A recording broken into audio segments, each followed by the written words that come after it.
So the WuShuang is one of the best 5x5s on the market right now. And if you haven't heard of the Supernova cubes, they are Speedcube Shop's premium service. They also have their Cosmic service, which you may have heard of. But Supernova is their cheaper line of premium cubes where they probably don't go all out on your cube like with a Cosmic cube. All right, so let's check this out. Just like all cubes out of the box, it starts out scratchy, and I, of course, don't expect it to stay that way. I wish I was better at setting up big cubes, but I just really don't have any experience with it. So that's why the Supernova cube is like really exciting for me. So here's my regular WuShuang. Okay, just from turning that Supernova cube for like 10 seconds, this is already starting to feel a little bit different. The layers just like have more friction because I'm bad at setting up cubes. Yeah, this is far, far easier to turn.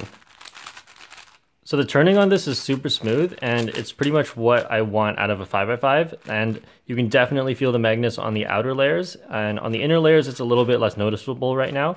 Not sure if that will change over time, but I don't know how useful that will be on the inner layers anyway, because I think the most amount of misalignment issues I have is during the 3x3 stage, so I really want the outer layers to have noticeable magnets. And also I really like this Nova logo sticker here.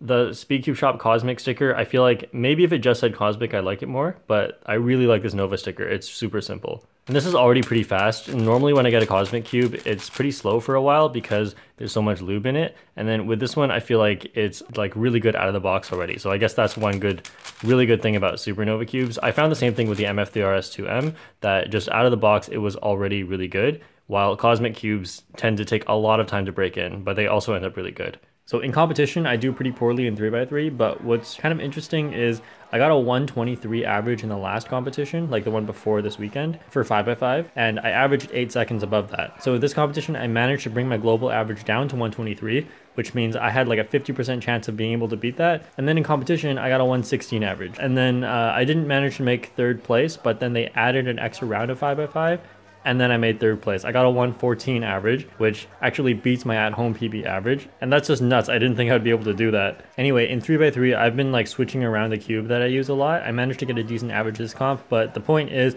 in 5x5, this cube is like basically perfect as far as I'm concerned right now. I have no problems with it at home, no problems with it in competition. It's actually super controllable and also super fast as long as you put lube in it. Sometimes I feel like it's too slow, but then I just forget to put in lube, so that's why it's slow. So if you're looking for a 5x5 that's set up and magnetized, I definitely recommend the Supernova WuShuang M. And also I just want to say that if your 5x5 is not very good, 5x5 hardware is actually really good. So if you don't know how to set up a 5x5, which I didn't know how to do, check out Chris Olsen's video. I'll link that in the description. So I really like 5x5 right now, and I think that has a lot to do with how good the cube is. Like, I also like 4x4, but I don't feel like 4x4 hardware is as good as 5x5 hardware right now. Like, it's really good, but I don't feel like it's as fun to turn. And also, if you don't think you want to spend this much money on a 5x5 because you just want to try out the event, I'm going to be getting a lot of budget 5x5s so that I can see which one's the best, and so more of you guys can be getting into 5x5. If you follow Chris Olsen's channel, he's also made a ton of stuff on 5x5. I also had that series of like week 1, week 2 of my 5x5 progress where I talked about a new